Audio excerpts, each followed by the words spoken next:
Notre invité se retrouve un peu seul, ses anciens compagnons de route ayant finalement rejoint des formations politiques ou des alliances leur permettant d'accéder au pouvoir. Que reste-t-il du parti Croire et Oser, dont il est aujourd'hui le leader? Quelles sont ses ambitions aujourd'hui et que reste-t-il de cette volonté de faire de la politique autrement? Nous verrons avec notre invité comment il se positionne dans la campagne actuelle pour la présidence de la République et celle qui démarre aussi bientôt pour l'Assemblée nationale.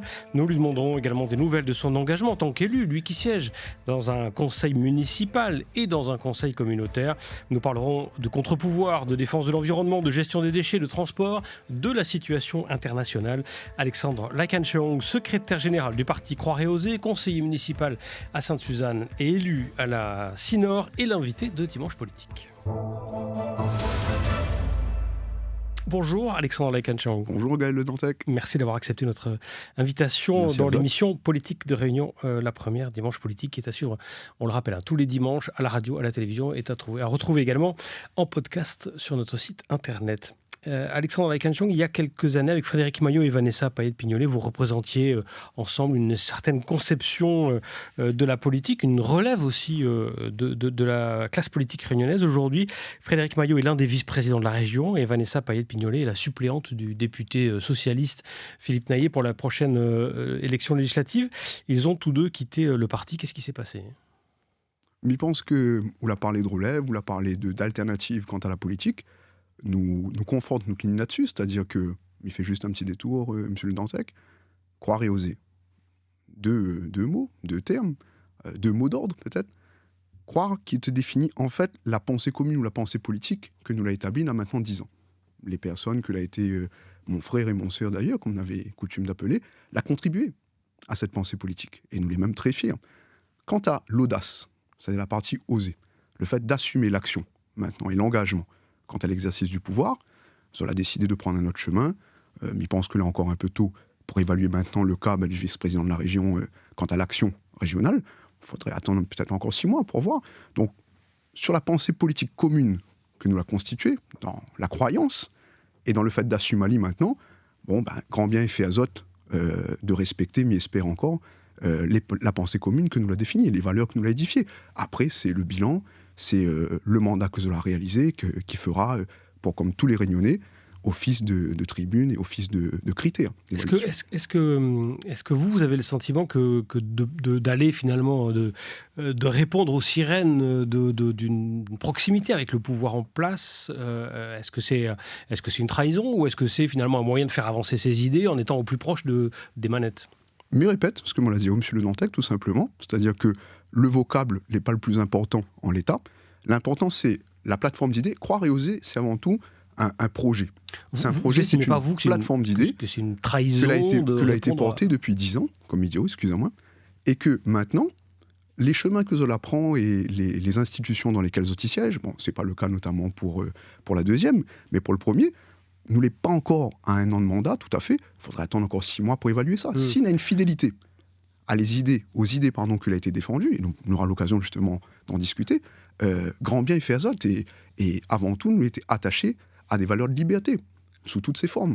Donc, si les départs procèdent à Zot, de Zot propre chef, parce que nous n'avons mis personne dehors d'ailleurs, je me rappelle, et qu'il fait avancer les intérêts de la Réunion, quels que soient les mandats ou les institutions dans lesquelles Zot il est, c'est la Réunion qui avance. Vous le disiez, ça fait bientôt 10 ans qu'existe Croire et Oser. Qu'est-ce que vous avez appris en politique, en quelques mots ? Nous l'apprendre surtout que la politique, et ce sera l'occasion sûrement de parler des présidentielles, il fait allier sur un territoire insulaire comme la nôtre, d'abord au plus près des doléances du territoire.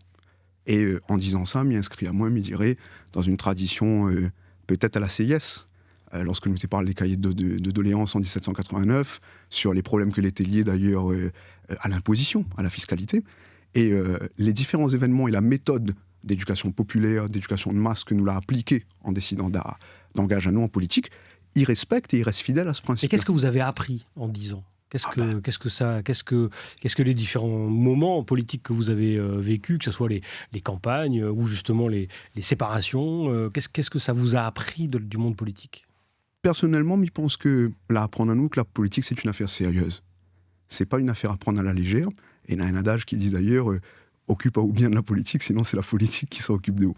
Et dans la vie de Moon, c'est dans la vie des Réunionnais, la politique elle est omniprésente 24 sur 24, dès le moment où ça vous lève, ou prend douche, ou prend petit déjeuner, ou prend de voiture, ou bien on prend les transports en commun. Bon, ça, vous le saviez avant de vous lancer.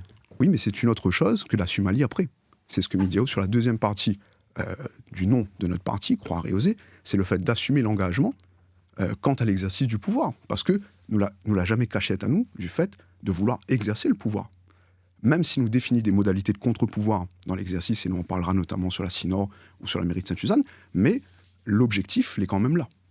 Votre parti se cherche de nouveaux membres, de nouvelles figures pour être représenté un peu partout dans l'île. Où est-ce que vous en êtes en nombre d'adhérents et qui sont les personnalités qui vous rejoignent ?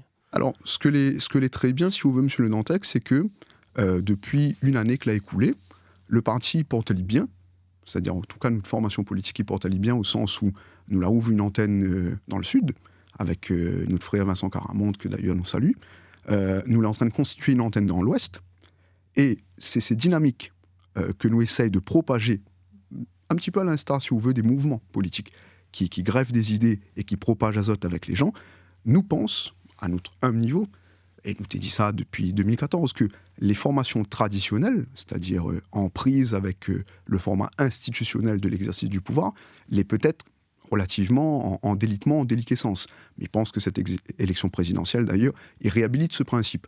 Donc pour nous, l'important, c'est de voir les foyers de contestation, les foyers auxquels les gens y frottent azote, et de pouvoir faire émerger des problématiques ou des doléances que les liées au territoire. Et dans le cadre des luttes environnementales, on reviendra dessus, là a été le cas de l'enfouissement, de l'incinération.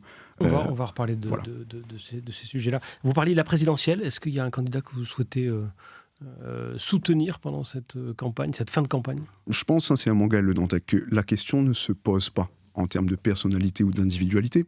La question se pose en termes de clivage conceptuel.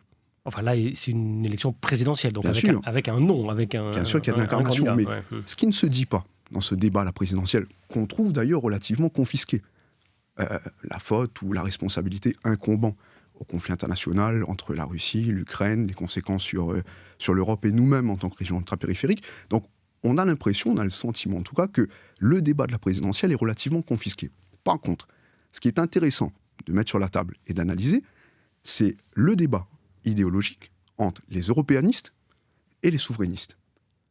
La question ensuite, ce qui nous intéresse en tout cas à Croire et Oser, c'est de savoir est-ce qu'on doit rester, pour l'intérêt des Réunionnais, serré dans cette tenaille, c'est-à-dire dans ce binôme conceptuel un peu tenaillé, et comment le mettre en œuvre, et quel candidat va être à même de pouvoir le mettre en œuvre dans l'intérêt des Réunionnais. Et alors, votre réponse ?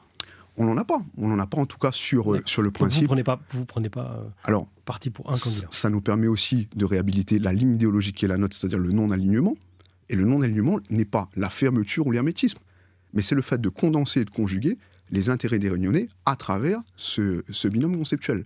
Et on a eu l'impression, d'ailleurs, excusez-moi de terminer là-dessus, il y a une sorte d'alignement contraire pour le coup entre le bloc souverainiste sur certains sujets de l'européanisme. Ça s'est vu notamment sur la question des traités, sur la question de la guerre en Ukraine en ce moment. Et puis, je pense que le monde a changé. On est à la 22e année du 21e siècle. Et maintenant, l'Europe des régions, c'est une affaire publique, c'est une affaire qui rentre quasiment dans les mœurs. Donc, même l'Europe des régions est en capacité, peut-être, de répondre à des questions des souverainetés dans un ensemblier. Et je pense que c'est ça qui est une perspective intéressante pour notre territoire de 2500 km² qui est la Réunion. Alors on a beaucoup de sujets à aborder. Je sais que vous aimez développer et faire des réponses longues, mais si on veut faire le tour, je vous demande d'être un peu plus concis. Je propose d'écouter Vanessa Miranville, la maire de la Possession et présidente du mouvement CREA, Citoyens de la Réunion en Action. Elle était à ce micro à votre place la semaine dernière et elle justifiait pourquoi elle n'avait parrainé aucun candidat, elle ne soutenait aucun candidat. Je propose de l'écouter. D'accord. Pour moi, il est vraiment fondamental d'avoir des candidatures citoyennes. Je représente un mouvement citoyen de la Réunion en Action, et c'est important que même à un niveau national, il puisse avoir ce type de candidature. Aux dernières présidentielles, ça a été le cas, et j'ai parrainé donc cette candidature citoyenne qui était Madame Charlotte Marchandise. On n'a pas retrouvé ce même élan citoyen cette fois-ci, et c'est dommage, parce que je crois vraiment que c'était le message des Gilets jaunes. On veut que le citoyen puisse reprendre sa place dans la gestion, même au niveau national. Ensuite, ce que je déplore, c'est beaucoup de sectarisme, de division. On divise les gens, on clive, on est vraiment extrémiste sur certains sujets, voire même on a des candidats qui se présentent qui n'ont même pas le respect, par exemple, des femmes. Enfin voilà, moi, ça me désole de savoir que de telles personnes Mais puissent parmi les 12, il se n'y en a pas. présenter. Vanessa Miranville, la semaine dernière, à ce micro, qu'est-ce que vous en pensez? Est-ce que les partis politiques sont encore les bons, j'allais dire, les bons outils pour représenter les citoyens? Est-ce qu'il faut réformer entièrement la démocratie? Est-ce qu'il faut fonctionner autrement? Alors, vous avez quasiment répondu à votre propre question, Gaël Le Dantec, et vous me permettez juste un petit détour en lien avec ce que la mère de la position disait, la question de la citoyenneté, notamment en démocratie. Je fais juste un petit détour historique. 1789, CIS, les cahiers de doléances. La République française, c'est quoi? C'est 5 grands moments. C'est 5 textes. C'est la Constitution. Ça nous rappelle d'ailleurs en 2022 que la 5e République a été pensée dans un contexte de guerre, en l'occurrence la guerre d'Algérie. Et la question des grandes décolonisations, dont on a fêté d'ailleurs le 19 mars 62 les accords d'Évian, les 60 ans de commémoration. Donc on sait qu'on est dans le monde des incertitudes. On sait qu'il y a une certaine défiance. Il y a un climat de méfiance aussi à l'égard de la classe politique traditionnelle et de la représentativité démocratique telle qu'on la connaît dans la 5e. Je pose juste une idée, mais qui concerne que moi.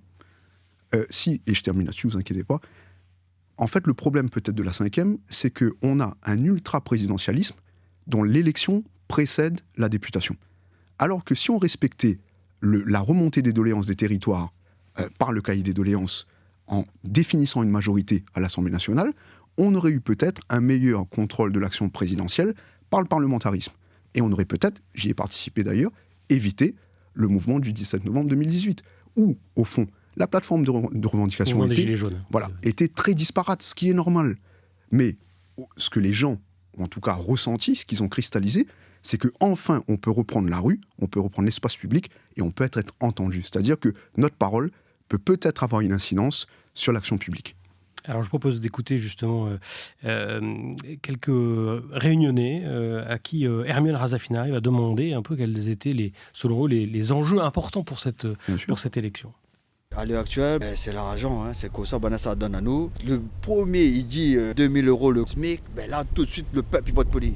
C'est le travail pour les jeunes et pour les personnes âgées aussi. Le bien vivre ensemble et intégrer tout le monde, que ce soit les gens aisés et les gens plus pauvres, dans une société qui commence à se fracturer de plus en plus, avec de plus en plus de gens qui sont laissés pour compte. Les finances de l'État, le pouvoir d'achat, les problèmes de l'immigration, ça me paraît aussi légitime. Donc ce qu'on voit d'ailleurs en tête des sondages me paraissent légitimes. Simplement, il faudrait les prendre tous en compte. C'est assez compliqué parce que notre société fonctionne tellement mal aujourd'hui que, oh là là, il y a le chômage, la santé, les vieux, les EHPAD, l'éducation. Mais la priorité des priorités, c'est surtout le travail. Et puis aussi, il faut faire beaucoup de choses pour les jeunes parce que les jeunes, ça va dans la délinquance, ça va dans la drogue. Mon thème le plus important, c'est la retraite. Quel peintre, quel maçon, ça arrive à 65 ans. L'écologie, pour moi, c'est important, mais pas que. Il y a aussi le pouvoir d'achat des Français, il y a l'Ukraine, il y a toute l'actualité. Voilà, beaucoup de sujets, évidemment, qui sont dans cette campagne. Qu'est-ce que vous attendez, vous, de cette élection ? Ce que j'attends de cette élection, je pense que la question ne se pose pas directement sur ma personne. Quand on décide de faire de la politique, Gaël Le Dantec, on assume la personnalité publique qui est le recensement et la cristallisation des doléances des territoires. Et je souligne bien le caractère pluriel. Une dame disait qu'on était dans un tel degré de fracture en ce moment, à cause peut-être des 2 ans de pandémie, à cause de la guerre qui vient surenchérir cette situation, ce climat ou cette atmosphère d'incertitude, qui fait qu'on a besoin de se réconcilier avec la politique avec un grand P, c'est-à-dire la question de la citoyenneté, dans l'expression du pouvoir.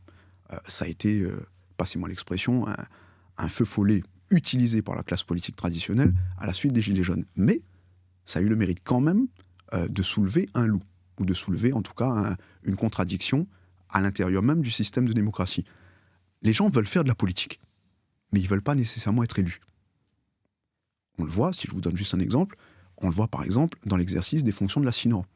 Les intercommunalités ont assumé une multitude de responsabilités de compétences depuis ces 3-4 dernières années. Depuis 2018, le transfert de la compétence sur le risque inondation, la GEMAPI, le traitement de l'eau depuis 2020, les grandes compétences économiques et d'aménagement, avec notamment le schéma de cohérence territoriale. Sauf que vous avez un empilement des strates administratives ou politico-administratives qui fait que c'est illisible pour le commun des mortels, des fois même pour moi.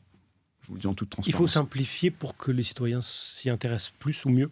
Simplifier d'un côté, et se saisir des outils législatifs, donc de la loi. Je pense à la loi Engagement Proximité de 2019, qui permet à l'ensemble des collectivités de monter des conseils de développement et de mener la gouvernance, d'assumer la gouvernance d'une institution avec la population.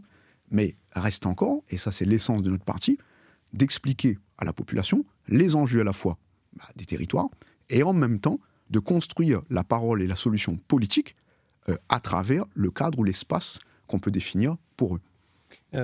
Est-ce que vous envisagez, en attendant, parce que c'est dans le cadre actuel de la Constitution, est-ce que vous envisagez une présence de votre parti pour l'élection législative ? En 2017, vous aviez, été candidat, vous aviez frôlé les 10% dans la 6e circonscription. Est-ce que vous y repartiriez en juin prochain ? Je pense que la question ne pose pas comme ça en tant que tel, monsieur le Dantec, c'est-à-dire est-ce que nous serons candidats ou pas Enfin, ça c'est ma question. Bien sûr, est-ce oui. Est-ce que vous serez candidat, vous ou votre parti dans plusieurs circonscriptions. M'y insiste énormément, si d'aventure m'y devait être candidat. Vous déciderez ça quand ? Très rapidement. Là, aujourd'hui, vous ne pouvez pas nous dire, aujourd'hui là. Non, pour la simple et bonne raison que nous l'est sur une logique de cohérence. Comme était par le haut, en fait, des cahiers de doléances et la pratique un peu démonstrative que nous l'a eu, par exemple, en 2018 avec les Gilets jaunes, mais je pense qu'il est important que le rôle, par exemple, d'un parlementaire, parlons du député, l'y ancralise davantage maintenant dans les territoires et dans les doléances des territoires. C'est-à-dire que c'est quelque chose que nous commençons à faire et nous rouvre le sujet, même si on veut, la question de l'ISDU, le nouveau centre d'enfouissement à Sainte-Suzanne. On va en parler. Ouais. Voilà, la question de l'eau. Et traiter et recenser, en fait, la façon dont... Oui, mais est-ce qu'il y a un moment où il faut dire, moi je vais porter vos doléances, je suis candidat pour porter vos doléances. Donc pour l'instant, c'est pas arrêté pour le parti Croire et Oser. Il n'est pas arrêté, mais il n'empêche pas nous de travailler. C'est ça que je veux dire. C'est-à-dire que le fait de faire monter une doléance à partir d'un grand champ de service public, de mettre à en correspondance avec les institutions qui peuvent formuler cette réponse-là, nous pensons que c'est déjà à un modeste niveau le rôle d'un parlementaire. Et il pourrait être bien d'avoir le rôle d'un parlementaire 2.0 pour le coup, qui assume ce principe comme étant un principe de fait. C'est-à-dire, l'important n'est pas les billets d'avion, le fait de partir à l'Assemblée nationale, de passer le pont Alexandre III, de passer les portiques et de voir les luminaires, mais en tout cas, d'être dans les territoires, de poser à nous les questions relatives à la vie chère, au pouvoir d'achat, de poser les questions de souveraineté alimentaire et de souveraineté économique. C'est aussi participer à l'élaboration des lois nationales. Tout à fait, bien sûr. Ce n'est pas un élu politique local. Exactement. Mais le parlementaire n'a aussi pour rôle, ce que nous avons tendance à oublier souvent, de contrôler la mise en exergue ou la mise en application des politiques publiques. Et lorsque nous l'est un élu local, il est intéressant d'avoir cette mise en perspective. Donc on ne saura pas pour l'instant ni votre candidat potentiel pour la présidentielle, ni si vous serez candidat, vous, pour les législatives. Pour ça, il faudra... Mais dès que nous prendrons la décision, ce sera les premiers au courant et Demoun sera au courant de toute façon. Je voudrais que vous nous disiez un peu votre sentiment sur une certaine forme de violence en politique actuellement. Cette semaine, le portail du sénateur de la République en marche, Michel Delmont, a été tagué. Le mot traître a été peint et de la peinture rouge sur son portail avec un Z à côté dont on ne sait pas très bien s'il s'agit d'une signature politique.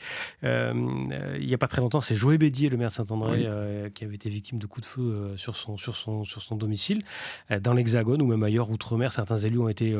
menacés physiquement, parfois même pris à partie physiquement à cause de leurs opinions ou de leur vote à l'Assemblée nationale. Qu'est-ce que ça vous inspire ? Est-ce que c'est inquiétant ou est-ce que c'est un signe d'une évolution de la société ? Je pense que pour répondre à cette question, ou du moins pour en faire une réaction, c'est répondre aussi à la première question que vous l'avez posée, M. Le Dantec, c'est-à-dire que ça nous l'a retenu de ces 10 ans d'expérience en politique. La politique, c'est une affaire sérieuse. Et du fait que le monde l'a changé, du fait que nous l'ayons rentré dans une ère de transition et malheureusement d'incertitude, il veut dire que le fait du pouvoir, le fait de gérer les affaires publiques, il ne peut plus faire lui seul. Mais il pense que la population, malheureusement, l'a été relativement écartée, autant d'un point de vue de la connaissance et autant d'un point de vue du contrôle des politiques publiques. Ce qui fait que la dernière réaction que Zotti peut avoir dans des situations incommensurables de précarisation et de recul quant à nos droits fondamentaux, à notre liberté, il peut donner ce genre de choses-là. Mais il fait un petit détour, ce matin encore, moi, il a été contacté par un Dallon, Jérôme Calciné, sur l'affaire d'un Dallon aussi, que les en grève de la faim devant la ferme des Tortues, voilà. Donc c'est l'occasion aussi d'apporter notre soutien d'ailleurs, parce qu'elle a été un travailleur pendant les événements cycloniques, et c'est le genre d'absurdité ou d'ineptie que nous peut voir, et que des fois, les incohérences politiques, il peut produire. Donc la politique, là, est une affaire sérieuse, et c'est une affaire qui intéresse tout le monde, pas l'apanage ou le fait d'une minorité de nantis contre la totalité et la masse. Et sur la violence, est-ce que c'est une violence qu'il faut condamner ? Est-ce qu'il faut l'entendre ? Qu'est-ce que vous dites ? La violence, de façon générale, est condamnable. Il est condamnable de façon générale, Gaël. Et ce que nous avons pu voir ces dernières années, qui interroge à nous aussi, c'est lorsque l'État, qui bénéficie aussi du monopole de la violence légitime, il peut exprimer libre par le biais législatif. Les lois sécurité globale, 1 et 2, la loi contre le séparatisme, pour un territoire comme la nôtre, c'est-à-dire un territoire réunionnais avec des identités multiples, avec des facettes multiples, avec une histoire particulière que les liée, entre autres aussi à la colonisation, comment nous reçoit et nous perçoit le monopole de cette violence légitime, et que ça l'y inspire aussi. Vous connaissez, Engels avait une belle formule en disant que la violence est la coucheuse de l'histoire. Il est interprétable de maintes façons, mais lorsque le sommet de l'État, il commence à jouer aussi de la matraque et du stylo pour avoir un cadre peut-être un peu plus répressif, c'est quelque chose que nous condamne au même titre que la violence que l'est exprimée à l'endroit des élus. Dans l'actualité, justement, et toujours un peu à propos de violence, il y a ce qui s'est passé en Corse, qui a suivi l'assassinat d'Ivan Colonna en prison. Et à cette occasion, le ministre de l'Intérieur, Gérald Darmanin, a dit, comme il l'avait fait d'ailleurs aux Antilles il y a quelques mois, que finalement, la question de l'autonomie n'était pas tabou. Alors, est-ce que c'était une façon de faire diversion ? Est-ce qu'il y a un vrai sujet ? Et est-ce que c'est un sujet dont on doit s'emparer ici à La Réunion ? L'autonomie, monsieur Le Dantec, vous savez, c'est un terme incantatoire qui nous ramène aux grandes époques de la politique réunionnaise, entre le camp de Bréhist et le camp viagésien. Mais lorsque je vous dis que le monde a changé et qu'on est entré dans une ère de transition, c'est que, d'abord, le terme autonomie lui-même est rendu par la loi comme quelque chose d'opérant. Je pense à la loi NOTRe en 2015. Regardez récemment, vous avez la région Aura, c'est un cas d'école en France, qui a décidé de rompre ses coopérations avec la Russie d'elle-même, sans passer par l'État central, parce qu'elle bénéficie de ses pouvoirs. Donc ça veut dire que la question de l'autonomie institutionnelle ou autre s'applique de fait comme un cadre commun maintenant. Alors, reste à savoir, pour revenir sur le détour présidentiel, comment, au lieu d'être tenu entre l'européanisme et le souverainisme, comment avoir une perspective qui réponde d'abord à la question des autonomies plurielles de la zone océan Indien, parce que c'est notre territoire d'ancrage, et ça répond à la question de l'Europe des océans ou l'Europe des régions, et comment établir ces routes symboliques en matière de diplomatie économique ou de soft power qui nous permettent. Est-ce que ça passe par un statut un peu différent ? Est-ce qu'il faut faire évoluer le statut réunionnais pour justement avoir une place un peu différente dans ses relations avec ses voisins ou dans ses décisions propres ?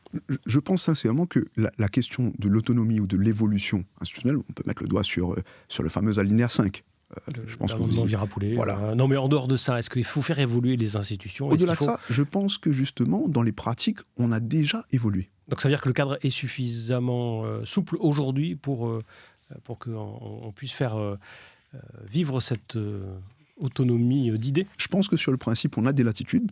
La loi, en tout cas, nous le permet. Maintenant, ça reste de trancher sur la question des volontés politiques. On peut faire un détour tout de suite peut-être sur la crise en Ukraine, mais ça répond en partie à cette affaire-là. Regardez, en moins de 2 semaines, on a trouvé 100 000 logements pour des réfugiés politiques. C'est très bien. Et surtout vu cette situation, ce contexte de guerre qui est à décrier de toute façon, lorsque le politique veut se mettre en œuvre et veut se mettre en action, on trouve des solutions. Mais la question, c'est qu'est-ce qui nous bloque encore à l'heure actuelle ? Qu'est-ce qui nous bloque ou qu'est-ce qui nous freine encore ? Vous êtes bien sûr Réunion la Première, Alexandre Laikanchong est l'invité de Dimanche Politique.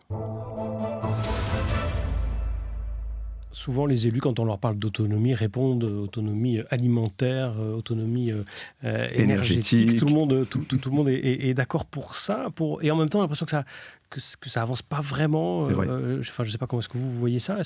Qu'est-ce qu'il faudrait pour débloquer ? Qu'est-ce qu'il faudrait pour avancer un peu plus sur ces terrains-là ? C'est pour ça que je vous dis qu'il y a quand même une différence à établir entre le concept d'autonomie lui-même et peut-être ce que nous, on aurait tendance à appeler le concept de souveraineté. C'est-à-dire que le cadre de l'autosuffisance alimentaire, c'est louable. dans les faits, conceptuellement, c'est louable. Mais on sait que dans la mise en œuvre, c'est compliqué. Un exemple, vous allez prendre un foyer réunionnais. Le bon monde l'est habitué, je sais pas, mange volaille ou bien manger de riz, etc. Donc vous allez dire, ah ben tiens, ça c'est la priorité. Ah oui, mais l'autre foyer, lui, c'est peut-être plutôt, je sais pas moi, des steaks ou bien l'image bread ou un affaire comme ça. Par contre, la question bonne souveraineté, c'est des choix politiques qu'on fait sur nos relocalisations précises. C'est-à-dire que si nous estimons que l'assiette, si on parle de souveraineté alimentaire, l'assiette typique du Réunionnais, les composés de condiments, les composés de riz, les composés bien sûr d'un peu d'huile, nous peut définir un moratoire qui peut être en plus encadré par la loi en disant voilà les secteurs que nous devons relocaliser prioritairement et voilà les moyens que nous voulons allouer tant sur la politique foncière, tant sur les moyens financiers, c'est-à-dire ce que l'Europe il peut donner, la réaffectation de la PAC à travers notamment peut-être les fonds comme le FEADER, et quelle typologie d'agriculture nous veut développer, c'est-à-dire une agriculture paysanne au service des territoires et au service des gens. Et tout le monde est d'accord sur ces principes-là ? Bien sûr. Mais ils pensent en tout cas. C'est le rôle de qui maintenant ? C'est la région qui doit impulser pour que ça avance ? Alors, effectivement, la collectivité territoriale n'a les chefs de file en matière d'économie. Sur la question de l'agriculture, il reste encore le département, mais n'a la possibilité d'avoir une jonction, d'ailleurs, entre la politique foncière et les questions agricoles, les questions d'agriculture, entre la région et le département. Sur des territoires de l'Hexagone, il fait déjà ça. Nous prenons l'exemple de la nouvelle loi 3DS, déconcentration, décentralisation, différenciation, simplification, où on a un amendement, donc une règle, qui permette la simplification notamment du SRADET. Le SRADET, c'est un gros mot, voilà, pour dire le schéma régional d'aménagement et développement durable. Ce qui permettrait, en ce moment, M. Le Dantec, nous à Saint-Suzanne, nous révise le plus. Le plan local d'urbanisme, Sainte-Marie et Saint-Denis aussi. En parallèle à la SINOR, nous révise le SCOT, le schéma de cohérence territoriale qui va aboutir en 2024. Oui, vous parliez tout à l'heure de millefeuille, on y est là. Enfin, c'est un peu compliqué quand même. Vous l'avez rien compris, moi non plus. Imagine pour de monde. Mais si nous t'es saisi à nous, par exemple, de cet outil que la loi permet, le SRADET, nous t'harmonise tous les documents en un seul. Le SRADET te permet de grouper tous ces trucs-là. Et en plus, on a une superbe disposition en ce moment qui permet, via le SRADET, d'avoir un aménagement spécifique aux abords des zones aéroportuaires.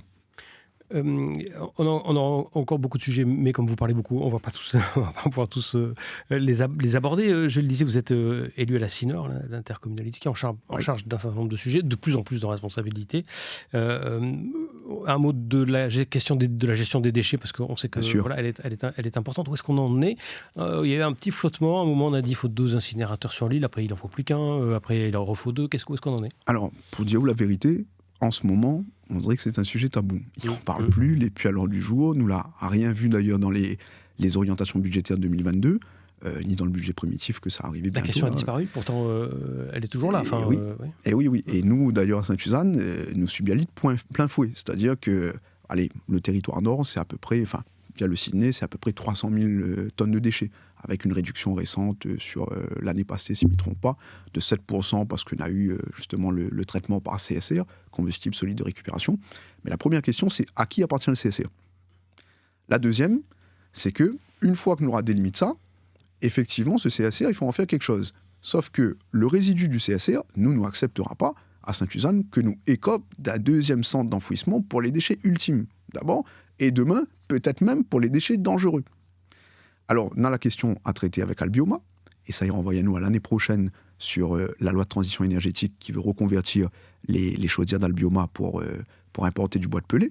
Donc là, nous pense à nous Dallon Bernard Pad, qu'il a fait un joli travail avec nous là-dessus, notamment sur le problème de l'importation des 1,5 million de tonnes de bois de pellet. Vous y êtes opposé ? Oui, relativement oui. Pour la simple et bonne raison que c'est aussi une question d'équité financière, même pour les planteurs, dont la prime bagasse n'a pas été revalorisée en l'état. Alors nous connaissons qu'on a eu l'octroi de 14 millions. Mais la bagasse ne devrait pas suffire pour créer suffisamment d'énergie. Mais il veut dire que l'enjeu, par exemple, Gaël Le Dantec, de la Convention Cannes qui arrive là, bientôt, ça a commencé pour parler, mais il pense que la question de la politique des déchets, il devrait également être traité là-dedans. C'est-à-dire, est-ce que, quand nous paye la bagasse, on me dit une bêtise, mais pas loin, de 90 € micro al mégawattheure, ou 80 €, la valorisation de la biomasse importée, elle est à 180. Donc, nous parle justement de souveraineté énergétique, mais nous fait toujours dépendre, notre modèle, des dynamiques industrielles extérieures. Et les pareils, par exemple, pour l'UVE de Saint-Pierre, où nous dépend encore des solutions technologiques de la CNIM. CNIM, société qui d'ailleurs a été embêtée en 2020 parce qu'il était accusé d'un déficit de 60 millions. On soupçonne peut-être même une sorte de chantage social ou économique vers le gouvernement pour recapitaliser la CNIM avec la construction du VE à 300 millions. Et du VE pour le nord et l'est ? Pour l'instant, on dirait qu'il n'y est pas à l'ordre du jour. En tout cas, on n'entend plus parler. Même les commissions consultatives que l'avait été organisées par le Sydney l'a été stoppée. Et nous, quand on nous parle d'ailleurs de recensement d'affaires et de doléances, c'était 2 collectifs. Le collectif contre l'enfouissement 974 à Sainte-Marie, Arrêtez à nous entre Sainte-Suzanne et Sainte-Marie. C'est une pétition à 1500 signatures à l'heure actuelle. Et c'est 426 personnes que nous l'avons vues en 3 mois, entre octobre 2020 et presque janvier 2021, en porte-à-porte, à qui nous expliquer les enjeux, etc. Dans les attributions de la CINOR, il y a aussi le transport. Et là aussi, on a l'impression qu'il y a des choses dont on a beaucoup parlé avant la campagne des régionales et des départementales qui ont un peu disparu. On en est où des transports en commun de votre secteur ? Merci Gaël Le Dantec de tendre à nous la perche là-dessus, parce que non seulement ce n'était pas un projet de notre majorité, enfin du moins d'une majorité à laquelle nous n'avons pas participé parce que nous n'étions pas élus à l'époque, mais nous l'a reconnu, la viabilité et la nécessité d'installer le fameux TAO, c'est-à-dire le tram que tu dois sortir de du parc pour aller jusqu'à Barachois.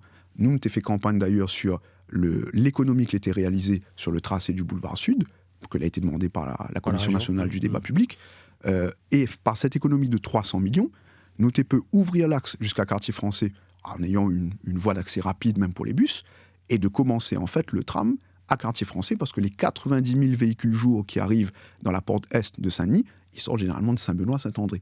Donc les embouteillages, le matin, c'est d'abord là. Alors, on va sûrement par la moindre du téléphérique. Parce que au moins, il y a quelque chose qui a abouti. Parce qu'il a été lancé. Le téléphérique, maintenant qu'il est là, c'est comme la route du littoral. Grand bien nous fasse.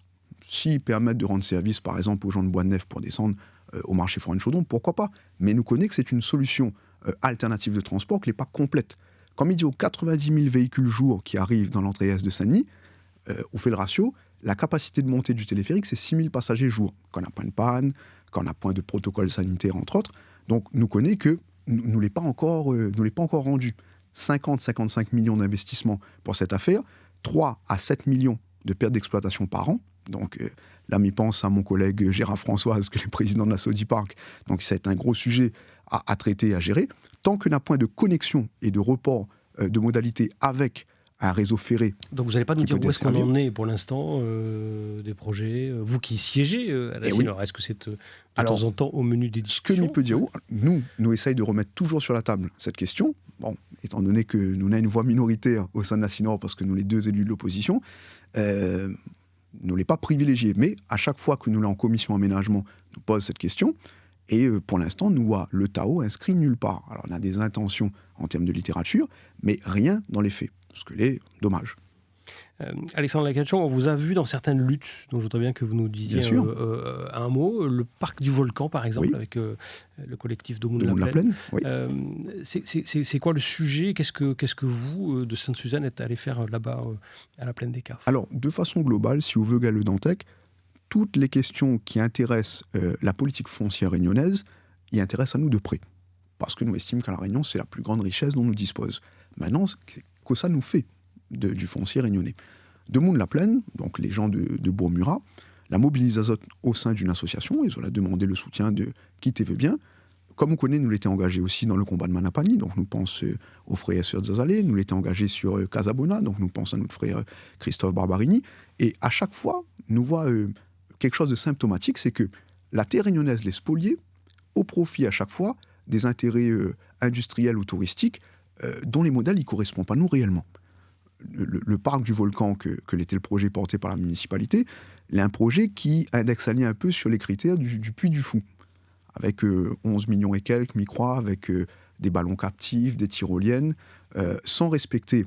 Alors l'idée d'un parc du Volcan qui ressemblait au Puy du Fou, ça a été à mon avis pas mal revu à la baisse. Oui, il a été revu à la baisse. Mais ce que nous trouvons par contre intéressant, c'est la résistance que les habitants ou les riverains de Bourg-Murat l'a opposé à ce projet un peu gigantesque ou un peu pharaonique, en disant mais nous avons un mode d'habiter.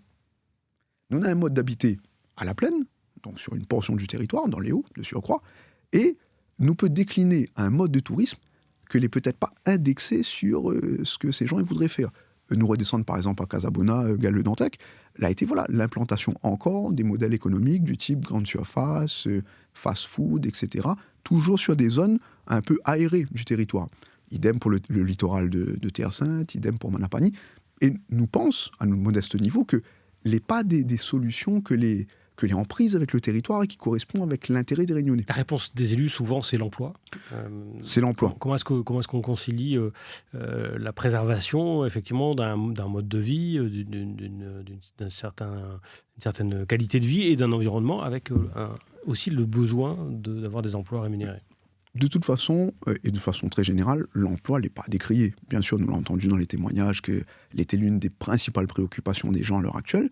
Mais quand Médioc nous la change de modèle, c'est ça qui est dommage. C'est que nous avons des outils en ce moment qui permettraient à nous d'affecter plus de démocratie économique. C'est les outils de l'ESS, de l'économie sociale et solidaire. C'est-à-dire que, on prend l'exemple, et il fait même le parallèle avec le dossier Air Austral ou avec même d'autres dossiers sur la CINOR, comme peut-être le port intercommunal ou la Nordev. On a des principes de gouvernance auxquels la population a envie d'être associée, de façon économique et de façon démocratique. C'est-à-dire que nous pourrions songer à des outils qui seraient mis en place, partie prenante avec les consommateurs, partie prenante avec les investisseurs, partie prenante avec les collectivités publiques, dans des modèles type société coopérative, d'intérêt collectif, etc. Mais donne-moi un exemple, Gaël, pour finir là-dessus, c'est Railcoop. Railcoop, première société ferroviaire coopérative de l'Europe, avec 12 000 sociétaires, et qui s'est reprendre, je crois, au 11 décembre 2022, la ligne Lyon-Bordeaux, si je ne dis pas de bêtises.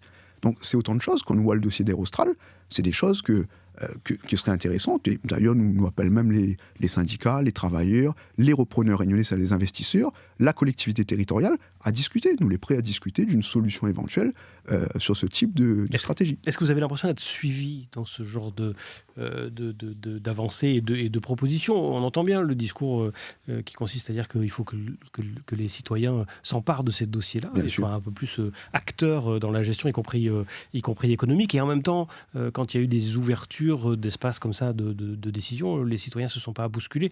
Il n'y a pas beaucoup de monde dans les manifestations, il n'y a pas beaucoup de monde dans les luttes dont vous parlez.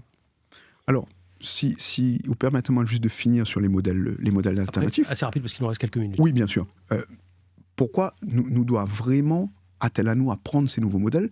On l'a vu sur France Télévisions d'ailleurs, les questions aux candidats présidentiels. On l'a vu ce jeune entrepreneur, Sylvain Grondin, que là élabore une solution de traitement par vapeur d'eau. Qui n'a pas bénéficié de la relance, du plan de relance, et qui a interpellé Emmanuel Macron dans cette émission. Le candidat président Emmanuel Macron. Ça, c'est une vraie question en fait d'équité financière et de modalités d'administration des fonds publics. Le plan de relance en soi, Gaël Dantec, c'est un superbe outil qui ça prolonge à lui sur France 2030.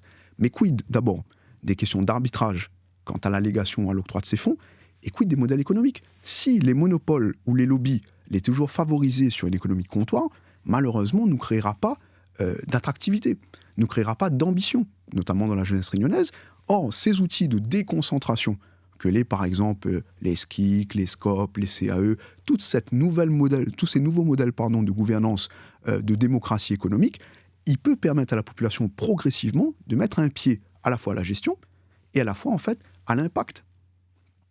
Je voudrais qu'on dise un mot, il nous reste 2 minutes 30 d'émission, qu'on dise un mot de la situation internationale. Vous avez déjà évoqué un petit peu la question de l'Ukraine. Qu'est-ce que vous, personnellement, vous avez ressenti quand vous avez compris que la Russie est en train d'envahir l'Ukraine? Alors, je pense que, de façon générale, dans notre histoire de Réunionnais, nous connaît qu'Ossei veut dire que de subir, entre guillemets, des agressions, des violations de frontières, etc. Donc, la guerre, sous toutes ses formes, est condamnable.